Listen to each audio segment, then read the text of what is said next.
anniversary. You're always working so hard and we deserve a treat. Exactly. For our first wedding anniversary, I went all out and booked a room at a luxury hotel frequented by celebrities. I did this solely to make my husband happy, but it turned out to be the catalyst for everything that followed. Rewind to a year ago. I, Chloe, was 28, and my husband Logan was 26. We got married without dating, what you might call a 0-day marriage. We met on a dating app, which I joined on a whim after having a few drinks. I was initially against dating apps. 90% of 28-year-old women's meetings are about beauty and romance. At 28, conversations with my girlfriends were mostly about beauty and relationships. It seemed like everyone was getting married and I was getting sick of people flaunting their happiness on social media. Then, one of my friends started using a dating app. I was skeptical but intrigued. The stories about the unknown world are interesting, and the drinks go well. The more I heard, the more interested I became. So I joined the app while a bit tipsy. The next day, when my hangover finally wore off, I was shocked. My inbox was flooded with messages. Since I've started this, why not have a little fun?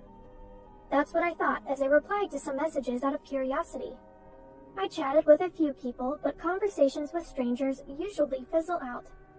The only person who caught my interest was Logan.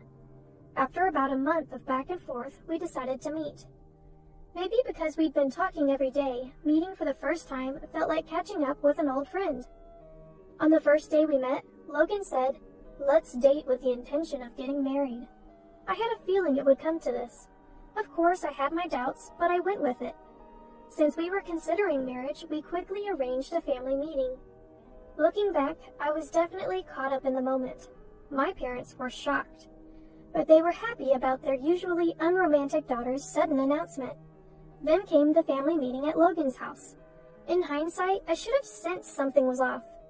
"Mom, I brought home my future wife," Logan announced, clearly excited. I felt a bit embarrassed, but Logan's mom, Grace, and his sister, Lily, came out with the same level of enthusiasm. When I greeted them, "Nice to meet you," Grace said, "Absolutely, nice to meet you too. Let's drop the formalities, we're becoming family after all." I felt happy, thinking what a wonderful family they were. The tension quickly melted away, and it felt like we'd known each other for years. Just when I thought it was time to leave, Lily asked, "So, how much do you make a year? We're family now, no secrets, right?" I was a bit taken aback by the sudden intrusive question. Logan jumped in, "I've just changed jobs, so I'm making an entry-level salary.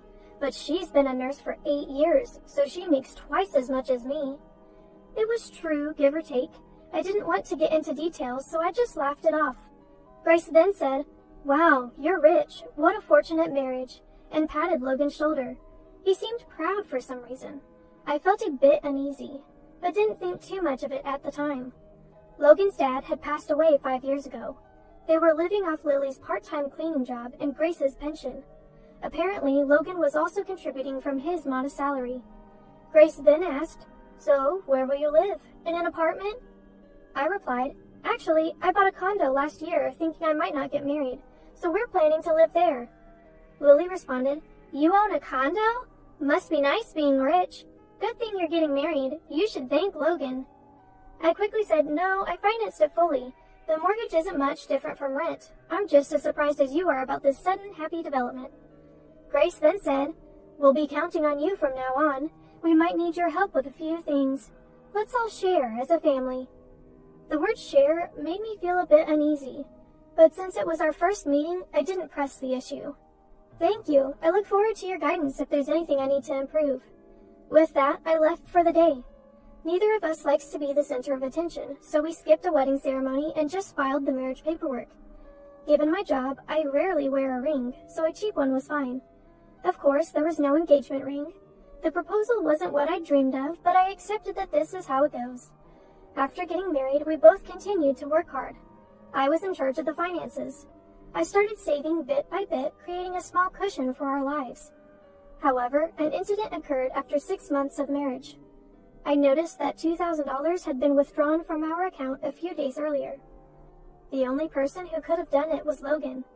I confronted him that night. "Did you know $2,000 was taken from our bank account? If you didn't, we need to contact the bank." Logan looked startled for a moment. but quickly became defiant. I lent it to my mom because she said she needed it. It's just a loan, what's the big deal? It's my money too. I was furious and shot back. Why would you do that without telling me? We could have discussed it. Yes, it's your money, but it's also mine. When will it be paid back? Logan retorted, who cares? She's family. She won't run away. You're really annoying about money. Logan always gets cocky when we argue. Frankly, it's exhausting. But I had a suspicion. I'd seen Logan's mom tell him she'd won $300 on a slot machine, so I figured she was gambling. They're not struggling that much financially.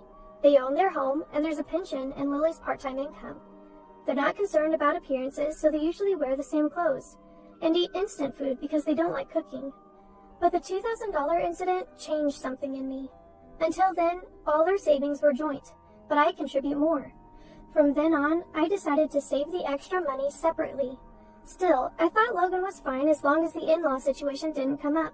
He was working after all. Then came our first wedding anniversary.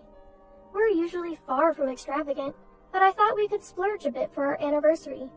I was excited to announce a surprise trip when I got home, but Lily was there. She's been coming over frequently lately, eating dinner and leaving. I was starting to feel stressed about coming home to find Lily there after a long day of work. In hindsight, the timing for announcing the trip was bad. I was probably too eager to share the news about the hotel reservation I'd worked hard to get. Logan's eyes lit up when he heard about the trip, but the person who reacted even more was Lily. What? Is it that hotel they show on TV? That's not fair. How did you manage to book a luxury hotel? I confidently said, so we've never been on a trip just the two of us, so we decided to splurge this time. I was glued to the computer on the day the bookings opened. The slots fill up in an instant, so it was nerve-wracking, I shared. My sister-in-law retorted, wow, how unfair of you. Just because you're a nurse and can go on trips anytime doesn't mean you should. My mom and I struggle to make ends meet. We should be the ones going on this trip. Consider it an act of filial piety and give it to us. I had forgotten, but my sister-in-law loves to travel even though she claims to be broke. She has the time because she works part-time and takes local trains to go anywhere. Even worse, she's a habitual fare dodger, getting off at unmanned stations. She shamelessly brags about it. I honestly don't want anything to do with someone who acts like this. There's no way I'm giving up our trip to her. I firmly refused. Absolutely not. We've been saving up for this trip. Logan works hard. We haven't even had a wedding ceremony, let alone a honeymoon, so we're splurging this time. Sister-in-law, looking displeased, said to Logan, you married an awful wife who can't even appreciate her in-laws. This is what happens when someone in the family marries a weirdo. You should divorce her, just like I did. Logan looked down and said nothing. That made me even angrier. Sister-in-law, feeling uncomfortable, muttered, such an arrogant daughter-in-law, and left. Logan looked puzzled as he watched her leave. The excitement for the trip was ruined. We went to bed that night in an awkward silence. I usually feel better after sleeping on it, and I had no intention of dwelling on yesterday's tension. But then something unexpected happened. The next day, Logan said something unbelievable when I got home from work. I went to go on the trip with my mom and sister, just the four of us. I couldn't comprehend what he was saying. I was, of course, against it. I had noticed Logan's phone buzzing with texts late into the night. I'm sure sister-in-law and my mother-in-law had been filling his head with nonsense. Logan said, I never thought you'd be so heartless. Marriage is about families coming together, not just individuals. If you're going to be like that, then you don't have to go. Am I wrong? He's completely wrong. I get the family connection, but that's not the point. He must have been manipulated by his family since last night. We couldn't agree, and the conversation went nowhere. I was saddened that a trip meant to bring joy had led to this. The next day, with an awkward atmosphere, I came home to find mother-in-law and sister-in-law there. Mother-in-law said with a smug look, oh, welcome back. We've settled the trip issue. Stop fighting. The trip will be for me, my daughter, and my son. I was too shocked to speak. I asked Logan, this makes no sense. What happened? Explain. Though I doubt any explanation will satisfy me. Logan said, it's just as my mom said. I told her about our recent issues and she came up with a solution. I'm going, you're staying. That's it. I finally lost my temper. What? That's not a solution at all. Why are you guys even going on a trip? Are you all out of your minds? 3 of you and not one sensible thought among you? Logan explodes with anger. Watch your mouth. Your job is to work and bring money home. That's your only purpose in life. You're just a leftover nurse. That's why we got married. Just work and stop complaining. Yes, that's right. Logan shows his true colors as a psychologically abusive husband. He hurls insults like you'd see in a drama. I start to feel foolish for all the effort I've put in for Logan so far. My sister-in-law, who has been watching all this, says, "Well, whatever, we're going on that trip. Fighting won't solve anything. We're leaving, so make up already." I can't take it anymore. I can't stand how he's dependent on his mother and sister. I want to cherish those who cherish me, but I don't need to cherish Logan or his family anymore. My feelings have cooled off so much, it's like I've been dreaming this whole time. I don't want to go on a trip with someone I dislike so much. If your family is so important to you, I want a divorce. There's no point in being together anymore. Let's divorce just like Lily suggested. I can't think of any other way, I say. Fine. Let's talk about it seriously after the trip. For now, the trip is the priority. This is getting nowhere. I don't want to go on this trip anymore. I decide to give in and let his family have their way. When I tell Logan, he says, "I knew you'd understand. That's why you're my wife. I'll buy you a souvenir. You probably want some time alone, too. Just relax." Logan is excitedly calling his mother-in-law. His joyful laughter irks me. But that's okay. I've made up my mind. I contact the hotel and change the reservation to Logan's name. I even managed to change it to a trip for 3 people on the day of the trip. I take a day off to see them off. The 3 of them leave completely excited. They even bring suitcases for just a 1-night, 2-day trip. I can't help but laugh at the sight. Now, I'm super busy. I have a life-changing task to accomplish in these 2 days. First, I move all of Logan's belongings to a rented storage unit. I'm a minimalist, so I don't have a lot of luggage. I get help from a friend at work, and we finish in less than 2 hours. Now Logan has no reason to come back. His condo is in my name, bought when I was single. I never want to let him in again. The locksmith I'd booked arrives. In just over an hour, Logan can no longer enter the house. I've also consulted with a lawyer named Mason about divorce. I bring audio evidence of the psychological abuse, and Mason says, "This is a guaranteed win. Please let me represent you." I don't have to be directly involved in the divorce talks anymore. And here's the funny part. Logan and his family somehow think the hotel is prepaid. I never said it was. I had only made the reservations. I even ordered a fancy cake and champagne, planning a surprise for our anniversary. Of course, all of it was to be paid at checkout. They must have had a blast thinking it was all prepaid.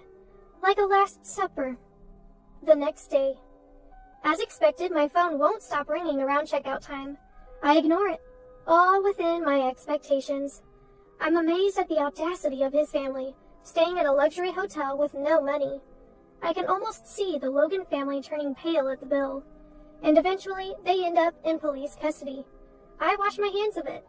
I have one last gift for this troublesome family. I mail the divorce papers and the key to the storage unit to Logan's family home. Not a single item of Logan's remains in my condo.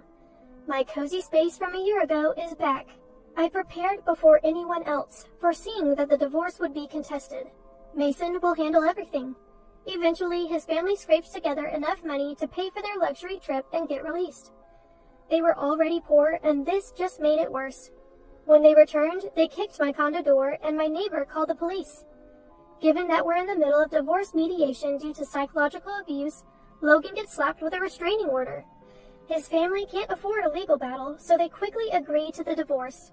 I also claim compensation in the divorce proceedings due to the psychological abuse. And just like that, I'm single again, easier than I thought. His family seems to be relying on my ex-husband's income for a while. He probably couldn't quit gambling. Their problems continue. Logan, who couldn't hold a job, often overslept and took days off, which is unacceptable for an adult. When I pointed it out, he silenced me, saying he's prone to mental illness. That made me shut up, yet he had the nerve to argue with his boss and quit. His sister is also unemployed for some reason. They're struggling financially more than ever, refusing welfare and accumulating debt. I even saw a menacing guy lurking around their home recently. It felt like a scene from a movie. As for me, I'm stress-free and doing well at work. I can cut corners on housework since it's just me. Financially, I'm better off post-divorce, which was unexpected. And I even got promoted to supervisor. It's a challenging job with responsibilities, but I enjoy it. I wasn't planning on dating for a while, but I started seeing Caleb, a doctor who had been a confidant before my marriage. Unlike someone I know, Caleb is financially and emotionally stable. But now, I'm extremely cautious about marriage. One thing's for sure, dating apps aren't for me. I still believe in natural encounters. Looking back, I'm grateful and thankful that they took that trip from me.